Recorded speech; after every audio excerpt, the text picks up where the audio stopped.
함께 기도드리겠습니다. 하나님, 오늘도 베푸시는 손길을 경험하며 하루를 시작하게 하심을 감사드립니다.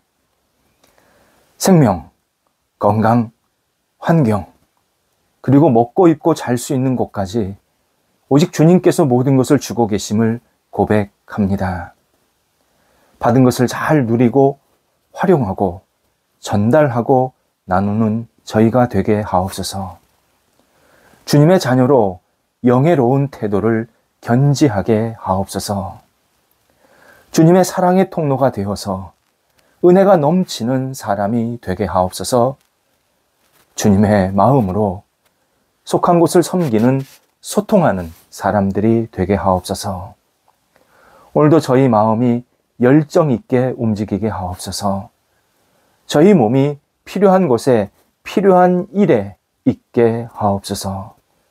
저희 생각이 주님의 나라를 기대하며 계획하고 사고하는 한날이 되도록 인도하옵소서. 병상에 있는 사랑하는 환우들을 붙잡아 주옵소서. 가정에서, 병원에서 주님의 손길을 기다리며 가료하며 치료를 받고 있습니다.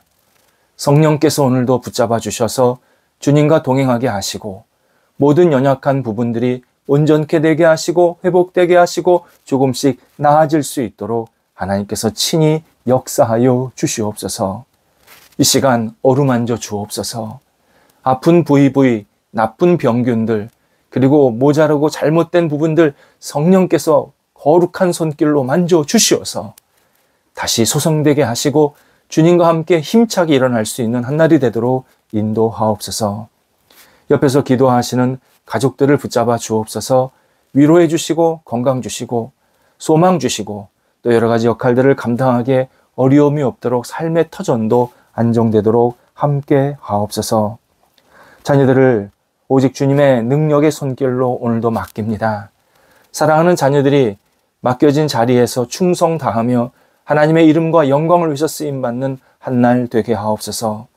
자녀들이 가는 곳곳마다 그리스도의 향기가 되게 하시고 하는 역할들마다 하나님의 뜻이 이루어지게 하시고 주님 사랑하는 마음으로 열정 있게 움직이게 해주셔서 어떤 자리에 있던 하나님을 놓치지 않고 주님을 드러낼 수 있게 하옵소서.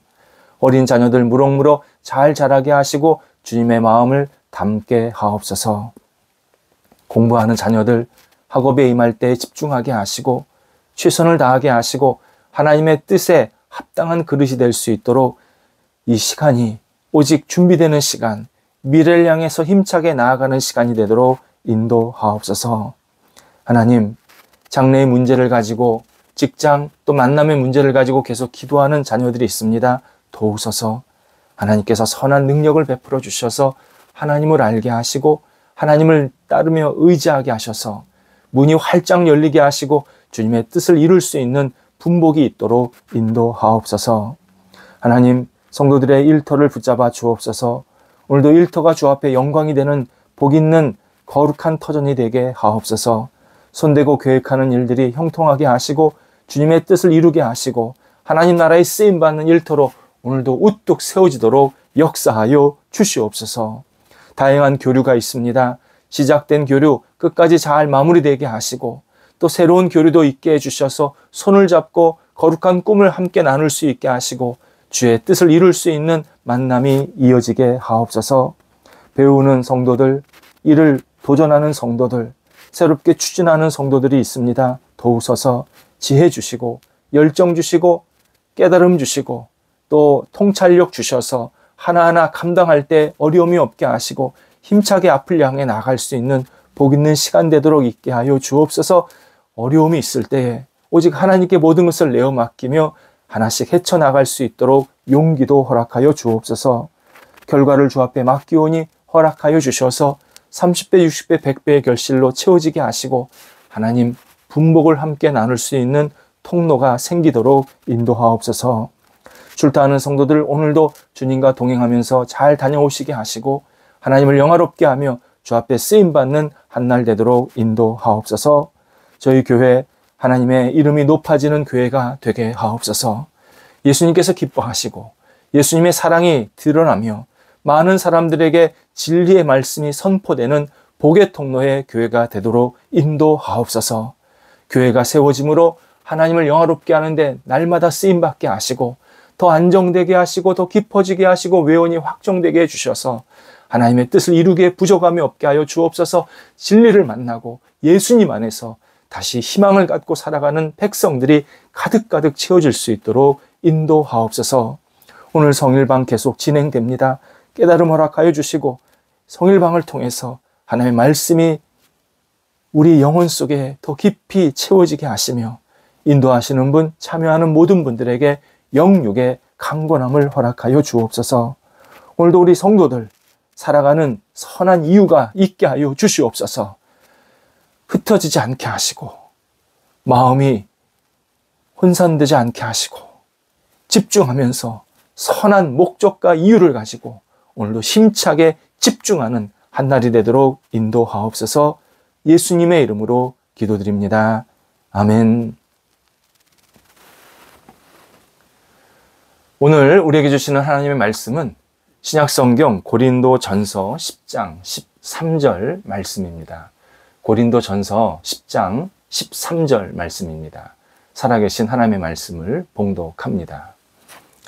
사람이 감당할 시험 밖에는 너희가 당한 것이 없나니 오직 하나님은 미쁘사 너희가 감당하지 못할 시험 당함을 허락하지 아니하시고 시험 당할 즈음에 또한 피할 길을 내사 너희로 능히 감당하게 하시느니라.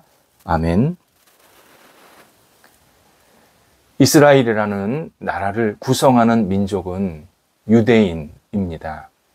유대인은 지금까지 밝혀진 역사를 확인해 보면 인류 가운데 가장 다양하고 어려운 경험을 한 민족입니다. 그래서 이스라엘도 매우 특별한 나라인 것이 분명합니다. 우리는 현재 세계에서 강력한 영향력을 끼치고 있는 유대인들, 이 결과만 보고 있지만 지금의 유대인들이 있기까지 엄청난 시간과 과정들이 있었음을 우리는 기억할 필요가 있습니다.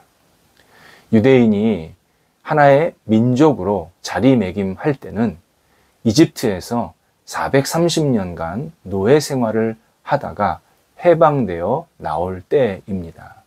그래서 지금도 이스라엘 역사책 첫 번째 문장이 우리는 이집트의 노예였다.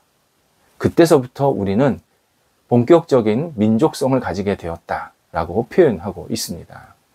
그 전까지는 히브리인이라는 표현을 더 많이 사용했습니다. 본인들이 사용했다기보다도 남들이 그렇게 표현을 한 겁니다. 히브리인, 뜻이 건너온 사람들이라는 의미입니다. 아브라함이 갈대아 우르라는 지금의 중동 지방에서 유프라테스 강을 건너서 가나안 땅에 도착을 했고 다시 야곱이 자손들을 이끌고 이집트로 건너왔기에 붙여진 별명, 이름입니다. 히브리인은 이집트 사람들이 유대인들의 전력을 너무 잘 알아서 붙인 이름이기도 하지만 히브리인이라는 이 말에는 자기들과 다르다, 곧 자기들의 신분, 생각, 정체성, 행동 양식, 생활 방식 이런 다양한 것들이 다 다르다라고 생각해서 부르게 된 이름입니다. 이집트에서 히브리인, 시간이 가면 갈수록 점점 강성해지고 많아졌지만 구심점이 없어서 같은 민족이지만 같은 마음이 전혀 아니었습니다. 하나님은 이들을 하나로 모으게 하시는 그러한 임무를 그 가운데 보내시는데 바로 모세입니다. 유대인이었던 모세는 어릴 때 이집트 왕궁에서 자랐고 이집트 문화를 너무 잘 알았고 특별히 이집트 왕궁의 법도 어떤 분위기를 너무나도 잘 경험하고 있었습니다. 물론 하나님께서 모세에게 오랫동안 준비하신 내용이었습니다. 하나님은 모세를 통해서 히브리인, 곧 유대인, 결국 이스라엘 백성들을 자유롭게 만들어 약속하신 땅에 들어가게 하시는 큰 계획을 갖게 되십니다. 이에 모세는 가나안 땅 들어가기 전에 물론 광야에서 생활하다가요, 한 곳 사막에서 1년 동안을 보낸 후에 하나님의 때와 계획에 따라서 정탐꾼을 가나안 땅 안으로 들여보내게 됩니다. 그리고 정탐꾼이 가나안 땅을 하나하나 조사하고 와서 그쪽 분위기가 어떤지, 그 땅의 지형이 어떤지를 이 보고를 받는 시간을 갖게 됩니다. 이때 가나안 땅에 갔다 왔던 많은 사람들이, 대부분의 사람들이 가나안 땅에 사는 민족은 우리보다, 그러니까 유대인들보다 더 크고 강한 군대입니다. 이들은 너무나도 강력해서 우리가 그 사람들을 이길 수가 없습니다. 우리 민족은 그들 앞에서 아무것도 아닙니다. 이렇게 말하면서 두려워하는 겁니다. 이스라엘 백성들이 정탐꾼들의 말을 듣고 동요를 했습니다. 그리고 하나님께서 우리를 죽게 하시려고 여기까지 끌고 오셨다. 이렇게 불평과 원망을 하기 시작합니다. 물론 이 불평과 원망은 광야 시절 내내 했었던 것인데 마지막까지도 똑같은 불평을 하는 겁니다. 백성들은 하나님, 나아가서 모세를 너무나도 실망스럽게 여기면서 이들을 거부하고 그리고 실족하는 그러한 모습 속으로 점점점 빠져들게 됩니다. 하나님은 당신을 신뢰하지 못하는 이스라엘 백성들에게 마음 아파하시고 또 한편으로는 노하십니다. 지난 40년 동안 아무것도 없었던 이 광야에서, 이 허벌판에서 하나님께서 다양한 정말 모습으로, 신실함으로, 능력으로 이들을, 이 유대인들을 얼마나 사랑하시는지, 얼마나 섬세하게 이끄시는지 보여주시고 또 보여주시고 경험하게 하시고 또 경험하게 하셨습니다. 하지만 이들은 다시 하나님을 원망하면서 실족에 빠지는 겁니다. 이에 하나님은 원망한 세대들, 이 광야 세대를 지냈던 이 세대들을 모두 약속의 땅에 들어가지 못한다 말씀하십니다. 너무나 안타까운 현실이었습니다. 40년 동안 그렇게 고생을 했는데, 이 가나안 땅에 이제 거의 다 도착했는데 여기에서 실족해서, 여기서 원망하고 불평하면서 결국 들어가지 못하는 결과를 얻게 된 겁니다. 실족하면 확실히 사탄의 함정에 빠져서 오직 어두운 영이 목적하는 바를 달성하게 됩니다. 실족하면 하나님의 뜻 못 이룹니다. 우리 마음에서 실족을 벗어나야, 실족에서 자유로워져야 하나님의 뜻 안에 머물면서 하나님의 뜻과 영광을 이루게 됩니다. 그래서 우리는 영적인 선택을 잘해야 합니다. 하나님은 우리를 공경에 빠뜨리려고 당신을 믿고 의지하라고 말씀하시지 않습니다. 다른 말로 하나님을 믿는 우리를 절대 계속되는 공경에 빠지지 않게 하십니다. 반대로 어두운 영은 하나님을 간절히 믿고 사모하고 의지하는 사람을 제일 싫어합니다. 미워합니다. 그래서 무슨 수를 써서라도 우리와 하나님 사이를 갈라놓으려고 얼마나 노력하는지 모릅니다. 오늘 본문의 말씀을 우리는 영혼 깊은 곳에 담아두어야 합니다. 본문에서 말하는 피할 길, 막연한 단어가 아닙니다. 가다 보니까 길이 있겠지, 언젠간 잘 되겠지, 이 정도의 표현이 아닙니다. 분명한 방법, 확실한 길을 우리에게 예비하셨고 주신다라는 뜻입니다. 하나님은 우리가 마주치게 될 모든 불리한 상황, 환경들을 꿰뚫어 보시고 계십니다. 그리고 그 시험을 피할 수 있는 섬세한 계획들, 어떤 다양한 방법들, 영적인 길들 다 준비하고 계십니다. 하지만 어두운 영은 계속해서 하나님의 계획이 실패한다. 하나님의 계획은 없다. 하나님은 어쩔 수 없다. 계속 우리를 유혹하고 그렇게 보이도록 우리에게 눈을 가리는 역할을 합니다. 이때 우리가 계속 하나님의 계획과 신실함을 믿고 의지하고 순종하면, 그래서 실족하지 않게 되면 하나님은 그 계획을 온전히 완성하시면서 우리들에게 최고의 열매를 허락해 주십니다. 하나님은 야고보서 4장 17절에서 사도 야고보를 통해서 당신의 뜻을 알려주십니다. 그런즉 너희는 하나님께 복종할지어다, 순종할지어다, 마귀를 대적해라, 그리하면 너희를 피하리라. 얼마나 중요한 말씀인지 모릅니다. 우리가 대적할 것은 마귀지 하나님의 뜻, 하나님의 마음이 아닙니다.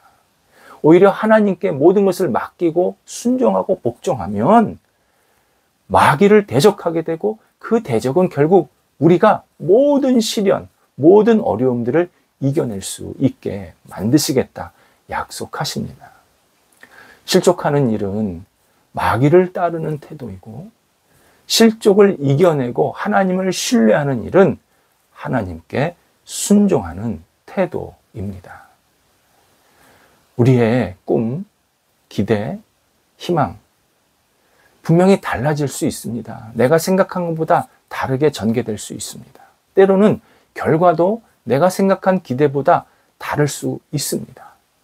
하지만 하나님의 약속과 말씀, 그리고 계획 절대 사라지지 않습니다. 잘못되지 않습니다. 하나님의 뜻을 멈추게 하는 것이 있다면 우리의 불순종입니다. 우리의 불순종은 하나님께서 세우신 선한 계획들을 정지하게 만듭니다. 그리고 하나님의 진노의 그 심판, 우리를 책망하시는 그 다양한 일들을 만나게 됩니다. 불순종이 우리가 하나님을 거절했기 때문에 결국 하나님의 진노를 받을 수밖에 없게 만듭니다. 그러면 하나님은요, 다시 순종하는 백성들을 세우십니다. 그리고 하나님이 처음 계획과 인도하심을 그대로 계속 이루어 가십니다. 결국 하나님의 뜻은 더디 가더라도 결국 이루어집니다. 불순종한 사람, 그 사람에게 있는 것은 진노, 형벌만 남습니다. 하나님의 약속을 전혀 얻지 못합니다. 이것이 유대인들이 자신들의 역사를 통해서 우리 후배들에게 분명히 알려주고 있는 진실 가운데 하나입니다. 우리 가운데 엄밀히 말하면 유대인만큼 그렇게 고생한 사람 없습니다. 그렇게 고통스러운 시간을 보낸 사람은 없습니다. 하나님은 우리를 너무 잘 아셔서 우리 수준에 맞게 인도하고 계시는 중입니다. 유대인들은 유대인에 맞게 인도하시는 거고, 우리는 우리에 맞게 인도하시는 겁니다. 이때 우리는 오직 겸손과 인내로 실족에서 벗어나야 합니다. 내 생각과 다르다고, 내 기대와 다르다고, 내가 생각한 결과와 다르다고 실족하기 시작하면 우리 안에 남는 것은 결국 아무런 열매도 없고 징계, 징벌만이 남을 수밖에 없습니다. 불순종을 벗어내야 합니다. 불순종은 실족을 낳고 실족은 진노를 낳습니다. 힘든 시간 만났더라도 시련을 잠시 허락하신 하나님을 생각해야 합니다. 잠시 허락하신 하나님, 피할 길을 주신 하나님, 다시 새롭게 갈 길을 보여주신 하나님을 우리는 다시 기억해야 합니다. 하나님께서 피할 길 주시고 그 가운데에서 계속 복과 은혜를 주시려고 지금 계속 우리를 기다리고 계십니다. 하나님께 순종하는 사람 실족하지 않습니다. 하나님께 불순종하면 실족이 이어지고 그 실족은 우리에게 더 큰 어려움을 주게 됩니다. 하나님께서 오늘도 우리에게 새로운 날을 주셨습니다. 하나님의 뜻, 하나님의 마음에 순종하면서 기쁘게 주님과 동행하면서 우리에게 맡겨진 역할을 감당할 때 하나님께서 큰 피할 길 복을 오늘도 허락해 주십니다. 기도하겠습니다. 하나님 앞에서 늘 순종하는 삶이 되게 하옵소서. 불순종의 길로 가면서 실족하지 않게 하시고 하나님 기뻐하시는 모습대로 믿음으로 주님을 따라가면서 주님의 뜻을 이루게 하시고 주께서 주시는 거룩한 열매로 날마다 저희 영혼이 채워지도록 인도하옵소서. 예수님의 이름으로 기도드립니다. 아멘.